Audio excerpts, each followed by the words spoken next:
اللہ تعالیٰ نے اپنی قدرت سے انسان کو عقل عطا فرمائی، جس کی وجہ سے وہ بڑے بڑے کارنامے انجام دینے کی صلاحیت رکھتا ہے، یہاں تک کہ اسی عقل کے ذریعے بڑے بڑے سرکش و طاقتور جانوروں کو بھی اپنے قبضے میں کر لیتا ہے۔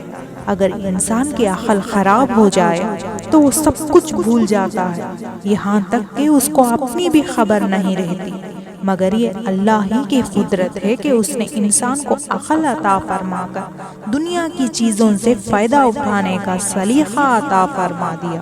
اللہ تعالیٰ نے ہمیں نرم و نازک دو ہونٹ عطا فرمائے، جن کی حرکت سے ہمیں بات کرنے میں مدد ملتی ہے۔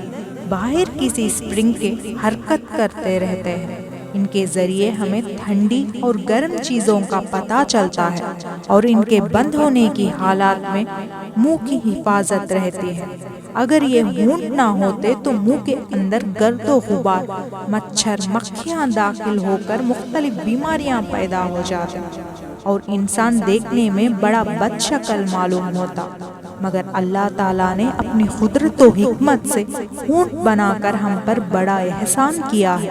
اس بات کا ذکر اللہ نے فرمایا ہے کہ ہم نے انسان کے لیے ایک زبان اور دو ہونٹ بنائے۔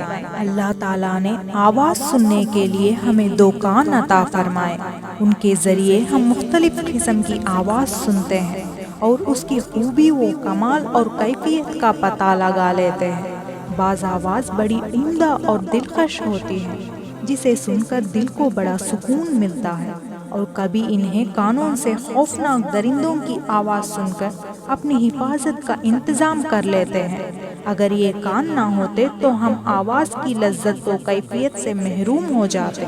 بلا شبہ آواز سننے کے لیے دو کانوں کا بنانا اللہ کی عظیم قدرت ہے۔ اللہ تعالیٰ نے ہمارے ہاتھ میں انگلیوں کے مقابلے میں انگوٹھے کو طاقتور بنایا ہے، اسی کی مدد سے ہم کھانے کا لقمہ اٹھاتے ہیں اور اسی کے ذریعے ہم قلم سے لکھتے ہیں۔ اس کے بغیر انسان کسی چیز کو مضبوطی سے نہیں پکڑ سکتا۔ کسی انگلی کے نہ ہونے کی وجہ سے انگوٹھا اس کا بدل بن سکتا ہے۔ یقیناً انگوٹھا اللہ کی بڑی نعمت ہے۔ اللہ تعالیٰ نے انسانی جسم کو ہڈی کے ڈھانچے پر کھڑا کیا ہے۔ یہ ہڈیاں جسم کے کئی گنا زیادہ وزن اٹھانے کی صلاحیت رکھتی ہے۔ جب انسان قدم اٹھاتا ہے تو اس کی ہڈی پر جسم سے کئی گنا زیادہ وزن پڑتا ہے، اور کولے کی ہڈی 3000 کلو وزن اٹھانے کی صلاحیت رکھتی ہے۔ وہ اسٹیل سے زیادہ مضبوط اور اس سے 10 گنا زیادہ لچکدار اور ہلکی ہوتی ہے۔ اگر یہ ہڈیاں بھی اسٹیل کی طرح وزنی ہوتی تو ان کا وزن ہمارے لیے ناقابل برداشت ہو جاتا۔ بے شک ان ہلکی پھلکی ہڈیوں میں اسٹیل سے زیادہ قوت و طاقت پیدا فرمانا اللہ کی زبردست قدرت ہے۔ اللہ تعالیٰ نے تمام جانداروں کے اندر مختلف جوڑ بنائے ہیں۔ خود انسان کے جسم میں بھی بہت سے جوڑ ہیں، جن کی وجہ سے چلنے پھرنے، اٹھنے بیٹھنے میں بڑی سہولت ہوتی ہے۔ اگر یہ جوڑ نہ ہوتے تو ہمیں چلنے پھرنے میں بڑی پریشانی ہوتی۔ جب کبھی انسان کے جسم کی کوئی ہڈی ٹوٹ جاتی ہے تو اس کو تکلیف کے ساتھ ساتھ اس نعمت کی قدر معلوم ہوتی ہے۔ واقعی اللہ تعالیٰ نے جانداروں کے جسم میں مختلف جوڑ بنا کر بڑا ہی احسان کیا ہے۔ یہ سب اللہ کی قدرت ہی کی کاریگری ہے۔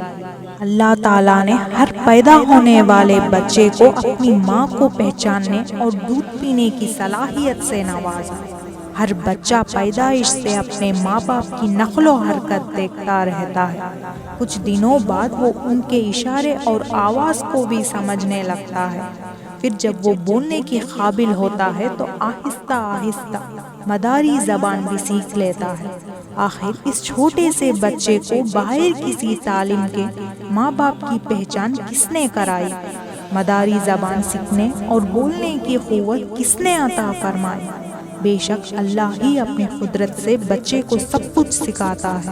انسان کے خون میں ہر لمحے زہریلے مادے یعنی ٹاکسین کی مقدار بڑھتی رہتی ہے۔ گردے ان زہریلے مادوں کو پیشاب کے ذریعے خارج کر کے بدن کو صاف خون سپلائی کرتے رہتے ہیں۔ اس طرح گردے 24 گھنٹے میں کئی لیٹر خون سے زہریلے مادے نکال کر پورے جسم کی حفاظت کرتے رہتے ہیں۔ خدا نخواستہ اگر یہ گردے کام کرنا بند کر دیں تو بھاری دولت خرچ کر کے بڑی بڑی مشینوں کے ذریعے خون صاف کر کے وہ فائدہ حاصل نہیں ہوتا جو گردوں کے قدرتی عمل سے ہوتا ہے۔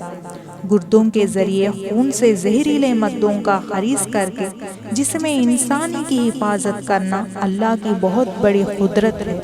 اللہ تعالیٰ نے جس طرح انسانی جسم میں خون کی گردش کے لیے رگیں بنائی، اسی طرح پتوں کے اندر بھی پانی سپلائی کرنے کے لیے باریک جال بچھا دیا۔ یہ پودے کو پانی اور گرمی پہنچانے کا کام کرتے ہیں۔ اگر یہ باریک مسامت پتوں کے اوپر ہوتے تو سورج کی گرمی سے بچنے کے لیے پودے سے پانی کو نکالتے رہتے، جس کے نتیجے میں پودا سوکھ جاتا، مگر اللہ تعالیٰ نے اپنی قدرت سے ان مسامات کو پتوں کے اندر بنا کر پودوں کو سوکھنے سے محفوظ کر دیا۔